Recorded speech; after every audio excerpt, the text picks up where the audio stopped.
Assalamualaikum warahmatullahi wabarakatuh.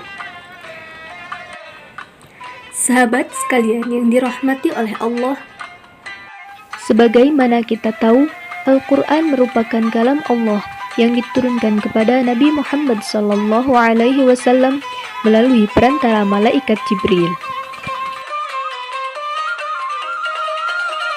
yang disampaikan dengan jalan mutawatir dan diturunkan secara beransur-ansur, diawali dari surah Al-Fatihah dan diakhiri dengan surah An-Nas.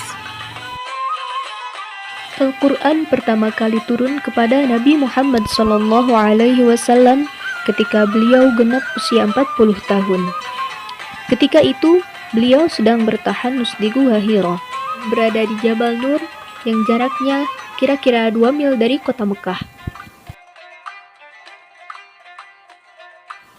Pada malam itu, tanggal 17 Ramadan 610 Masehi atau 13 tahun sebelum hijrah, malaikat Jibril datang kepada Rasulullah SAW yang sedang berada di Gua Hira. Kemudian beliau berkata kepada Nabi, "Bacalah." Rasulullah SAW pun menjawab, "Aku tidak bisa membaca." Malaikat Jibril pun kemudian memeluknya hingga dadanya terasa sesak. Lalu kemudian malaikat Jibril melepaskan pelukannya dan berkata lagi, "Bacalah." Hal itu terjadi sampai 3 kali. Kemudian setelah itu, malaikat Jibril membacakan surah Al-Alaq ayat 1-5. Setelah malaikat Jibril selesai membacakan surah Al-Alaq ayat 1-5, kemudian Nabi Muhammad mengikuti bacaannya. Setelah selesai, sang malaikat pun pergi. Lalu Nabi Muhammad SAW pun pulang ke rumahnya dalam keadaan menggigil dan meminta istrinya, yaitu Khadijah radhiyallahu anha, untuk menyelimutinya. Al-Quran diturunkan dalam kurun waktu 22 tahun, 2 bulan, 22 hari, dan diturunkan di 2 tempat, yaitu Mekah dan Madinah. Adapun jumlah surah yang diturunkan di kota Mekah yaitu berjumlah 86 surah dalam kurun waktu 13 tahun. Dan surah yang diturunkan di kota Madinah berjumlah 28 surah dalam kurun waktu 10 tahun.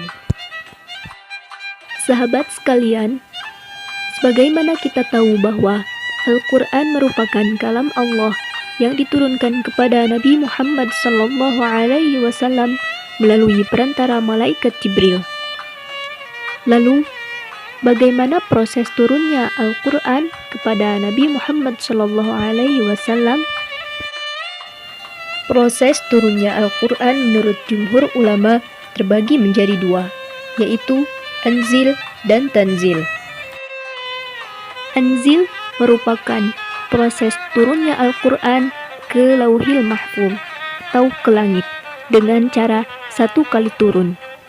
Sedangkan Tanzil adalah proses turunnya Al-Quran dari langit kepada Nabi Muhammad SAW dengan cara berangsur-angsur.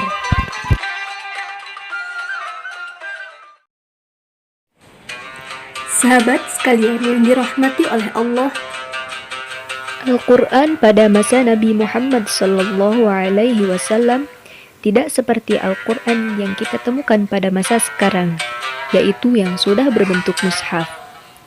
Penghimpunan pada masa Nabi Muhammad SAW secara metode terbagi menjadi 2, yaitu hifwan dalam cara hafalan dan kitabatan dengan cara penulisan.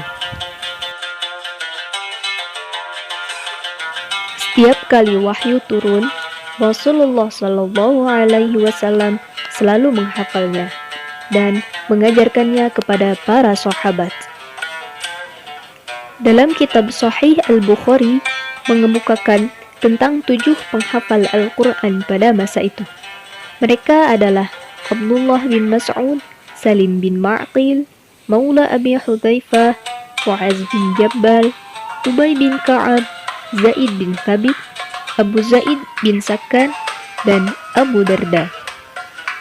Penyebutan para penghafal Al-Quran tersebut tidak berarti pembatasan, karena beberapa keterangan dalam kitab-kitab sejarah dan sunan menunjukkan bahwa para sahabat berlomba-lomba menghafal Al-Quran dan mereka memerintahkan anak-anak dan istri-istri mereka untuk menghafalnya. Pembatasan 7 orang penghafal Al-Quran sebagaimana yang disebutkan dalam kitab Sahih Al-Bukhari, mereka itulah yang hafal seluruh isi Al-Quran di luar kepala dan selalu menunjukkan hafalannya di hadapan Nabi. Metode kedua yaitu dalam konteks penulisan.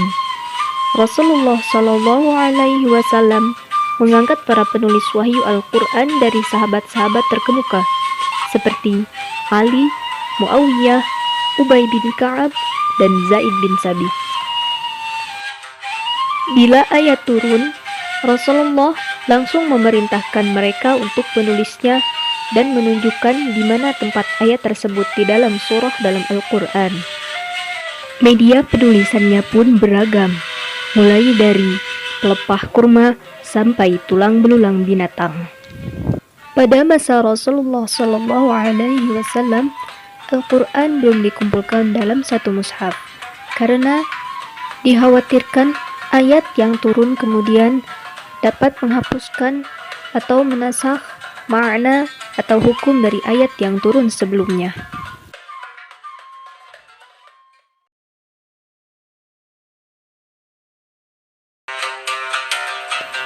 Penghimpunan Al-Quran berlanjut pada masa kekhalifahan Abu Bakar sebagai khalifah pertama dalam Islam sepeninggalnya Rasulullah Shallallahu Alaihi Wasallam. Pada masa pemerintahan Khalifah Abu Bakar terjadi Perang Yamamah, perang yang melibatkan antara kaum muslimin dan orang-orang murtad. Perang Yamamah terjadi pada tahun 12 Hijriah yang melibatkan sejumlah besar para penghafal Al-Quran. Di dalam peperangan itu, 70 qori dan sahabat gugur. Hal itu menyebabkan kekhawatiran di dalam hati sahabat Umar bin Khattab. Beliau khawatir Al-Quran akan musnah karena banyak sekali sahabat dan para penghafal Al-Quran yang gugur. Beliau kemudian mengusulkan kepada Khalifah Abu Bakar untuk mengumpulkan Al-Quran. Pada mulanya, Abu Bakar menolak. Ia keberatan melakukan hal yang belum pernah dilakukan oleh Rasulullah. Namun, Umar tetap membujuknya, sehingga Allah membukakan hati Abu Bakar untuk menerima usulan Umar tersebut. Kemudian, Abu Bakar memerintahkan Zaid bin Sabit. Mengingat kedudukannya dalam masalah qiraat, hafalan, penulisan, pemahaman dan kecerdasannya, serta kehadirannya pada pembacaan Al-Quran yang terakhir kali oleh Rasulullah Shallallahu Alaihi Wasallam sebelum beliau wafat. Abu Bakar menceritakan kepadanya tentang kekhawatiran dan usulan Umar. Pada mulanya, Zaid juga menolak seperti halnya Abu Bakar.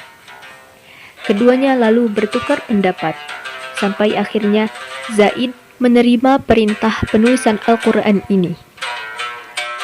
Zaid bin Sabit memulai tugasnya yang berat ini dengan sangat hati-hati. Beliau bersandar pada hafalan para penghafal Al-Quran dan catatan yang ada pada para penulis. Kemudian, setelah selesai, beliau menyalin tulisan-tulisan Al-Quran tersebut dan dijadikannya sebuah lembaran-lembaran. Kemudian lembaran-lembaran itu diserahkan kepada Khalifah Abu Bakar dan disimpannya sampai beliau wafat. Sekian pembahasan yang dapat saya sampaikan. Mohon maaf apabila ada kekurangan. Semoga bermanfaat. Wassalamualaikum warahmatullahi wabarakatuh.